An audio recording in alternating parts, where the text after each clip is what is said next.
പറഞ്ഞ സഖാവ് കോടിയേരി ബാലകൃഷ്ണന്റെ കുഴപ്പമല്ല, BJP എടുക്കുന്ന നിലപാടിന്റെ കുഴപ്പമാണ്. ഒരു രാഷ്ട്രീയ പാർട്ടി അതിൻ്റെ സംഘടനാ പരിപാടി സംഘടിപ്പിക്കുന്നത് എതിർക്കപ്പെടേണ്ട ഒരു കാര്യമല്ല, അത് അവരുടെ ബിസിനസ്സാണ്, അത് സംഘടിപ്പിക്കാം. രാജ്യം ഭരിക്കുന്ന രാഷ്ട്രീയ പാർട്ടി ദേശീയ തലത്തിൽ ഇങ്ങനെ ഒരു പരിപാടി സംഘടിപ്പിക്കുമ്പോൾ സ്വാഭാവികമായും മാധ്യമ ശ്രദ്ധയൊക്കെ ഉണ്ടാവും. അപ്പം ഇത് അഭൂതപൂർവമായ വിജയമായിരുന്നു എന്ന് സംഘടിപ്പിക്കുന്നവർ സംഘാടകരും പറയും. അതാണോ അല്ലയോ എന്ന് കോഴിക്കോട്ടുകാരെ സംബന്ധിച്ചിടത്തോളം അറിയുന്ന കാര്യമാണ്. ഇവിടെ ഒരുപാട് CPIM-ന്റെ പാർട്ടി കോൺഗ്രസ് ഉൾപ്പെടെ നാളെ വരെ കാത്തിരിക്കുക. അപ്പൊ അതിലേക്കൊന്നും ഞാൻ കിടക്കുന്നില്ല. അത് ഓരോ പാർട്ടിക്കും അതിൻ്റെതായ സ്വാതന്ത്ര്യമുണ്ട്. പക്ഷെ ഒരു കാര്യത്തിൽ ഞാൻ നന്ദി രേഖപ്പെടുത്തുകയാണ് BJP-യുടെ ദേശീയ നേതൃത്വത്തെ. കാരണം കോഴിക്കോട് വെച്ച് ഈ ദേശീയ കൗൺസിൽ സംഘടിപ്പിക്കാൻ തയ്യാറായതിലൂടെ കേരളം സോമാലിയല്ല എന്ന് BJP-യുടെ ദേശീയ നേതാക്കന്മാർക്കും ഇന്ത്യയിലെ ആകെയുള്ള BJP-യുടെ പ്രധാന നേതാക്കന്മാർക്കെങ്കിലും മനസ്സിലാക്കി കൊടുക്കാൻ ഈ നിലപാടിലൂടെ സാധിച്ചു എന്നുള്ളത് ഞാൻ നന്ദി രേഖപ്പെടുത്തുകയാണ്. പക്ഷേ ഇവിടെ 2-3 വിഷയം വളരെ ഗൗരവകരമേറിയതാണ്. ഒന്ന്, ഒരു രാജ്യം ഭരിക്കുന്ന ഗവൺമെന്റിനെ നയിക്കുന്ന രാഷ്ട്രീയ പാർട്ടിയുടെ ദേശീയ കൗൺസിലിൽ സമൂഹത്തിന്, ഇന്ത്യൻ സമൂഹത്തിന് എന്തെങ്കിലും ഗുണം ലഭിക്കണമെങ്കിൽ നയപരമായ ഗൗരവമേറിയ തിരുത്തലുകൾ വരുത്താവുന്ന ഡിസ്കഷനുകളും തീരുമാനങ്ങളും വരണം. അങ്ങനെയുള്ള ചർച്ചകളോ തീരുമാനങ്ങളോ ഇതിനകത്ത് വരുമെന്ന് പ്രതീക്ഷ നഷ്ടപ്പെട്ട രീതിയിലേക്കുള്ളതാണ് പ്രാഥമിക കാര്യങ്ങൾ. ഇപ്പോൾ ഉദാഹരണം ഞാൻ പറഞ്ഞുതരാം. BJP-യുടെ 2.5 വർഷത്തെ നയം സാമൂഹികവും സാമ്പത്തികവും സാംസ്കാരികവുമായി നമ്മുടെ രാജ്യത്ത് ഇവിടെ എത്തിച്ചു. ഒരു തർക്കത്തിന് ഞാനില്ല, നമ്മൾ ഒരുപാട് ചർച്ച ചെയ്തതാണ്. പക്ഷേ CPIM അല്ലെങ്കിൽ മറ്റു പ്രസ്ഥാനങ്ങൾ പറയുകയല്ല, ഇവരുടെ സംഘപരിവാറിന്റെ സംഘടനകൾ തന്നെ പറഞ്ഞ ചില സാധനങ്ങൾ ഞാനിവിടെ എടുത്തു വെച്ചിട്ടുണ്ട്. 3 ദിവസം മുമ്പ് കോഴിക്കോട് വെച്ച് അയ്യപ്പദാസ് അറിഞ്ഞോ എന്ന് എനിക്കറിയില്ല, സ്വദേശി ആന്തോളന്റെ ഡൽഹിയിലുള്ള ഭാരവാഹികൾ ഒരു പത്രസമ്മേളനം നടത്തി. അതിന്റെ പ്രിന്റഡ് കോപ്പി ഇതിനകത്തുണ്ട്. അതിലവർ പറഞ്ഞിട്ടുള്ളത് ഭാരതീയ ജനതാ പാർട്ടി എന്നല്ല, അമേരിക്കൻ ജനതാ പാർട്ടി എന്ന് പേര് മാറ്റണം. എന്നിട്ട് കുറെ റീസൺസ് പറയുന്നുണ്ട്. ഞാൻ അതിലേക്ക് കിടക്കുന്നില്ല, ആവശ്യം വന്നാൽ പറയാം. BJP ഒപ്പം നിൽക്കുന്ന സംഘടനകളൊക്കെ മുമ്പ് ഇത്ര വിമർശനമൊക്കെ ഉന്നയിക്കാറുണ്ട്. അതിലേക്ക് ഞാൻ വരുന്നത്. രണ്ടാമത്തത്, സംഘപരിവാറിന്റെ സംഘടനകൾ പറഞ്ഞപ്പോൾ ചില്ലറ വ്യാപാര മേഖലയിലെ വിദേശ നിക്ഷേപം സ്വദേശി ജാഗരൺ മഞ്ച് എതിർത്തിരുന്നു. തൊഴിൽ നിയമ പരിഷ്കരണങ്ങൾ BMS എതിർത്തിരുന്നു. ഭൂമി പിടിച്ചെടുക്കൽ നിയമം ഭാരതീയ കിസാൻ സംഘ് എതിർത്തിരുന്നു.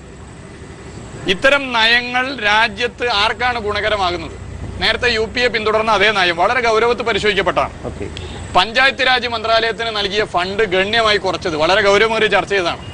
സ്ത്രീകൾ, കുട്ടികൾ, അവരുടെ ക്ഷേമ പ്രവർത്തനത്തിന്റെ ഫണ്ട് കുറച്ചത്, ഇതൊക്കെ ഗൗരവമേറിയ ചർച്ചയ്ക്ക് വിധേയത. ഇവിടെ പ്രശ്നം എന്താ? അവിടെ പ്രശ്നം ഇന്ത്യയിലെ മെജോറിറ്റി വരുന്ന സാധാരണ ജനവിഭാഗങ്ങളുടെ ജീവിതത്തിന് അനുകൂലമാകുന്ന വിലക്കയറ്റം, തൊഴിലില്ലായ്മ, ഇതുപോലുള്ള പ്രശ്നങ്ങൾ പരിഹാരം കാണാൻ നിലവിലുള്ള നയത്തിൽ തിരുത്തം വരുത്തുകയോ ഇല്ലയോ എന്നുള്ള പ്രശ്നം. പക്ഷെ ആ നയം തെറ്റാണെന്ന് ഇതുവരെ പ്രൂവ് ചെയ്യപ്പെട്ടിട്ടില്ല ഒരർത്ഥത്തിൽ. കാരണം ഒരു 5 വർഷം കഴിഞ്ഞാൽ ഒരു രാഷ്ട്രീയ ജനവിധി വരും, അത് ഒരർത്ഥത്തിൽ അതിന്റെ അഗ്നിപരീക്ഷയുമാണ്. പക്ഷേ അല്ലാത്ത പക്ഷം അവർക്ക് 5 വർഷം ടൈം ഉണ്ട്, അതിനുശേഷമാണല്ലോ നമ്മൾ വിലയിരുത്തുന്നത്. അപ്പോൾ അവർക്ക് തിരുത്തണമെന്ന് തോന്നാനുള്ള സമയമായിട്ടുണ്ടോ എന്ന സാവകാശം അവർക്ക് കൊടുക്കണം. 1. 2, ഈ സാമ്പത്തിക പ്രമേയമൊക്കെ തീർച്ചയായും അവരുടെ ചർച്ചകളിൽ വരുന്നതാണ്, നമുക്ക് കാത്തിരിക്കാം ഒരു പക്ഷേ. തീർച്ചയായിട്ടും അതിലെ അയ്യപ്പദാസ് പറഞ്ഞ ഒന്നിനോട് എനിക്ക് വിയോജിപ്പുണ്ട്.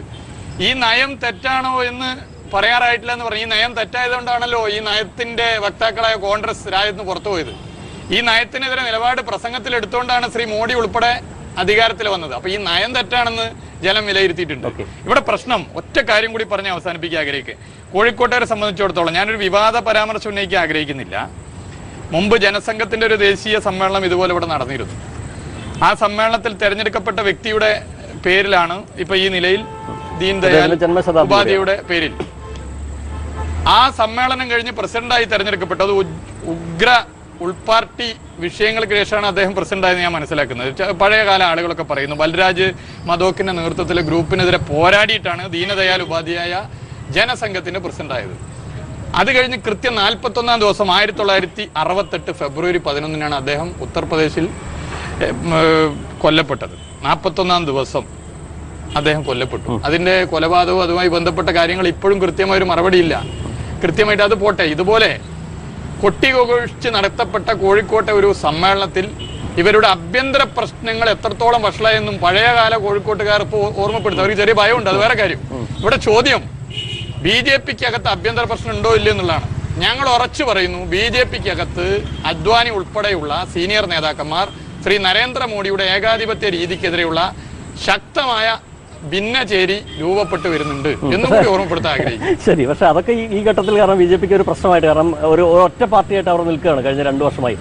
കാരണങ്ങൾ പലതായിരിക്കും എന്താണെങ്കിലും. അതുകൊണ്ട് തന്നെ ഇനിയിപ്പോൾ അതിലൊരു പ്രതീക്ഷ ഇടതുപക്ഷമൊക്കെ വെച്ചിട്ട് എന്തെങ്കിലും കാര്യമുണ്ടോ? ഇടതുപക്ഷത്തിന് അതിലൊരു പ്രതീക്ഷയില്ല. പക്ഷേ അടിയന്തരാവസ്ഥയുടെ 40ാം വാർഷികം ആഘോഷിക്കാൻ പോകുന്ന ഘട്ടത്തിൽ എൽ.കെ. അദ്വാനി പറഞ്ഞൊരു കാര്യമുണ്ട്, മറ്റൊരു അടിയന്തരാവസ്ഥക്ക് സാധ്യതയുണ്ട്. ഇത്തരം കാര്യങ്ങൾ ജനങ്ങൾ അറിയുന്നുണ്ട്. ഒരു യുക്തിയുമില്ല. ഞാൻ മറുപടി പറയുന്നില്ല, അദ്ദേഹം കുറച്ച് സമയം അധികം എടുത്തോട്ടെ. അതൊന്ന് അവരുടെ സമ്മേളനമാണല്ലോ നടക്കുന്നത്, അപ്പൊ അതിനെക്കുറിച്ച് കൂടുതൽ പറഞ്ഞോട്ടെ. അതിലൊന്നും എനിക്ക് അഭിപ്രായ വ്യത്യാസമില്ല, നല്ല കാര്യം തന്നെ. പക്ഷേ ഞാൻ നേരത്തെ പറഞ്ഞ പോയിന്റിൽ എവിടെയും വർഗീയതയെക്കുറിച്ച് പറഞ്ഞിട്ടില്ലായിരുന്നു. അപ്പൊ ശ്രദ്ധിച്ചു കാണും. അയ്യപ്പദാസ് കോടിയേരിയുടെ പ്രസ്താവനയെ കുറിച്ച് ചോദിച്ചപ്പോൾ ഞാൻ അതിലേക്ക് എത്തിയിട്ടില്ല. വർഗീയത സാമ്പത്തിക നയത്തിന്റെ ഉപോൽപ്പന്നമായിട്ടാണ് ഞങ്ങൾ കാണുന്നത്. It is the by product of communalisation. ഈ യഥാർത്ഥ വിഷയങ്ങളിൽ നിന്നും ജനങ്ങളുടെ ശ്രദ്ധ തിരിച്ചുവിടാൻ വേണ്ടി എന്നും വർഗീയത ഇവർ ഉപയോഗിച്ചിട്ടുണ്ട്. കോൺഗ്രസ് ഉപയോഗിച്ചിട്ടുണ്ട്, ഇവർ നന്നായിട്ട് ഉപയോഗിക്കാറുണ്ട്. എന്നും ദേശീയത ഉപയോഗിക്കാൻ ശ്രമിച്ചിട്ടുണ്ട്. രാജ്യസ്നേഹം എന്ന പദം വിൽക്കാൻ ശ്രമിച്ചിട്ടുണ്ട്. രാജ്യസ്നേഹത്തിന്റെ സർട്ടിഫിക്കറ്റ് നൽകേണ്ടത് ബി.ജെ.പിയുടെ ജില്ലാ കമ്മിറ്റി ആഫീസിൽ നിന്നാണെന്ന് തോന്നുന്ന രീതിയിലേക്ക് പലപ്പോഴും ഒരു പ്രസ്താവന ഇറക്കിയിട്ടുണ്ട്. അതിലൊന്നും എനിക്ക് വിരോധമില്ല. പക്ഷെ ഇതിലെ പ്രശ്നം ഈ കാശ്മീർ ഇഷ്യൂ, ഞാൻ അതിലേക്ക് കടക്കുന്നില്ല. പക്ഷേ അതിനെ പൊളിറ്റിക്കലൈസ് ചെയ്യരുത്. അതിനെ സാമുദായിക ധ്രുവീകരണം സൃഷ്ടിക്കാനും രാഷ്ട്രീയവൽക്കരിക്കാനുള്ള ശ്രമം നടത്തിയ ഒരു MP ഉണ്ട്. അദ്ദേഹം നാളെ ഇവിടെ വരുമെന്ന് എനിക്കറിയില്ല. അദ്ദേഹത്തിന്റെ പേര് ശരത് ത്രിപാഠി. അയ്യപ്പദാസും എൻ്റെ പ്രിയപ്പെട്ട സുഹൃത്ത് കേട്ടിട്ടുണ്ട്. അദ്ദേഹം കൊല്ലപ്പെട്ട സൈനികൻ ഗണേശ് ശങ്കർ യാദവിന്റെ വീട്ടിൽ മുന്നിലിരുന്ന് പിരിവ് നടത്തിയത് അവരുടെ അമ്മ തന്നെ കലാദേവി സ്റ്റേറ്റ്മെന്റ് ഇറക്കി. ഇതൊരു ഒറ്റപ്പെട്ട സംഭവമല്ല. ഇത് ശരത് ത്രിപാഠി MP മാത്രം തോന്നിയ ഒരു കാര്യമല്ല. ഇത് പൊതുവെ ഈ വിഷയത്തിൽ ബി.ജെ.പി എടുത്തു വരുന്ന സമീപനത്തിന്റെ ഭാഗമായി ഒന്ന് കടന്നു കയറി ചെയ്തു കളയാമെന്ന് തോന്നി ചെയ്തൊരു സംഭവമാണ്. ഇത് ഒറ്റപ്പെട്ട സംഭവമല്ല. ഇപ്പൊ ഈ 3 കൊല്ലത്തിനിടയിൽ ഇവരുടെ ഉത്തരവാദിത്തപ്പെട്ട നേതാക്കന്മാരും കേന്ദ്രമന്ത്രിമാരും സാമുദായിക ധ്രുവീകരണ ശ്രമത്തിന്റെ ഭാഗമായി നടത്തിയ സ്റ്റേറ്റ്മെന്റുകൾ, അതിന് ഏറ്റവും അവസാനം ഇപ്പൊ നടത്തിയ സ്റ്റേറ്റ്മെന്റ് ഉൾപ്പെടെ പരിശോധിച്ചാൽ ഇതിനെ തിരുത്താൻ ശ്രീ മോഡി തയ്യാറായിട്ടില്ല. ഇതിനെ തിരുത്താൻ അമിത്ഷാ തയ്യാറായിട്ടില്ല. മൗനം സമ്മതമാണ്. ഇതാണ് പൊതുവെ കാണാൻ വേണ്ടി സാധിക്കുന്നത്. വൈകിയാണെങ്കിലും ദലിത് വിഷയത്തിൽ, ഗോമാംസം ഉൾപ്പെടെ വിഷയങ്ങളിൽ നരേന്ദ്രമോദി നിലപാട് പറഞ്ഞിട്ടുണ്ട്. അത് ജനവികാരം എതിരാണ്. ഈ ഗോരക്ഷാസേനയോട് പറഞ്ഞിട്ടുണ്ട്, നിങ്ങൾ നിയമം എടുക്കരുത്. ജനവികാരവും ട്രെൻഡും ആകെ എതിരാണ് തോന്നുമ്പോൾ നിവൃത്തിയില്ലാതെ ശ്രീ മോഡി മാത്രം പറഞ്ഞു. ആ പറഞ്ഞതിനെ തിരുത്താൻ ഉത്തരവാദിത്തപ്പെട്ടവർ വന്നിട്ടുണ്ട്, സംഘടനകൾ. ദളിത് ഇഷ്യൂ, അത് ഗുജറാത്ത് ആയിക്കോട്ടെ മറ്റു വിഷയങ്ങളായിക്കോട്ടെ. ഇതിന്റെ മുമ്പ് ഭയാനകമായൊരു സംഭവം ഉണ്ടായി. ആ സംഭവം ഹരിയാനയിലെ പിഞ്ചു കുട്ടികളെ ദളിതരായതുകൊണ്ട് ചുട്ടുവന്നതാണ്. അതിനോട് ശ്രീ VK സിംഗ് നടത്തിയൊരു പ്രസ്താവനയുണ്ട്. അന്ന് മോഡി മിണ്ടിയിട്ടില്ല. മോഡി മിണ്ടിയിട്ടില്ല എന്ന് മാത്രമല്ല, 3 ദിവസം കഴിഞ്ഞപ്പോ ബർത്ത്ഡേ ആശംസ അയച്ചു. അതേ മോഡി അത്ര ഗൗരവമല്ലെങ്കിലും അതോടൊപ്പം എത്തുന്ന ഗുജറാത്ത് സംഭവത്തിൽ മിണ്ടാൻ കാരണമായത് ഇന്ത്യയുടെ ദേശീയ രാഷ്ട്രീയ സാഹചര്യത്തിലെ മാറ്റമാണ്. ഒന്ന്, BDJS എന്ന് പറയുന്ന രാഷ്ട്രീയ പാർട്ടിയുടെ അസ്തിത്വം തന്നെ ഞങ്ങൾ നേരത്തെ ചൂണ്ടിക്കാട്ടിയതാണ്. ശ്രീനാരായണ ഗുരുവിന്റെ ജീവിച്ചിരിക്കുമ്പോൾ വരുത്തിയ ആശയവുമായി ഒരു തരത്തിലും യോജിക്കാൻ പറ്റാത്ത നേതൃത്വ ആശയമായി പോകുന്നൊരു പാർട്ടിക്ക് അധികം അത് പറഞ്ഞുകൊണ്ട് പിന്നോക്ക സ്നേഹം പറഞ്ഞുകൊണ്ട് പോകാൻ വേണ്ടി പറ്റും. അതെ അതെ. രണ്ടാമത്തത് ഇപ്പൊ പിണറായി വിജയനോട് ഒരു അല്പം അടുപ്പൊക്കെ കൂടുതൽ തോന്നിയിട്ടുണ്ട്. ഇന്ന് അദ്ദേഹം പോയി കണ്ടിട്ടുണ്ട്. ഞാൻ വ്യക്തിപരമായ BJPയും BDJS ഉള്ള ബന്ധം അത് മോരും മുതിരയും പോലെയാണ്. BJP എന്ന് പറയുന്ന രാഷ്ട്രീയ പാർട്ടിക്ക് RSS ചാതുർവർണ്ണ വ്യവസ്ഥയെ അടിസ്ഥാനപ്പെടുത്തി പ്രവർത്തിക്കുന്നതിനാലോ മനുസ്മൃതി തത്വശാസ്ത്രം നടപ്പിലാക്കാൻ ശ്രമിക്കുന്നവർക്ക് ഒരിക്കലും പിന്നോക്ക വിഭാഗത്തെ അംഗീകരിക്കാനോ അവർക്ക് വേണ്ടി നിലകൊള്ളാനോ പറ്റില്ല. ഒരു പരിധി വരെ ചില പൊറാട്ട് നാടകമൊക്കെ കാട്ടാനല്ല പറ്റില്ല. അപ്പൊ ഇത് എത്രത്തോളം പോകുന്ന എല്ലാവർക്കും അറിയാം. ഏതാണ് എന്താ പറഞ്ഞത്? അല്ല, പ്രശ്നം ഉണ്ടെങ്കിലും ഇല്ലെങ്കിലും ഞങ്ങളെ സംബന്ധിച്ചിടത്തോളം അതൊരു വിഷയമല്ല. രാഷ്ട്രീയത്തിൽ 1, 2 BDJS ഇനി BJP ആയിട്ട് പ്രശ്നമില്ലെങ്കിലും BDJSന്റെ അണികൾ BJP ആയിട്ട് ഒത്തുപോയില്ല.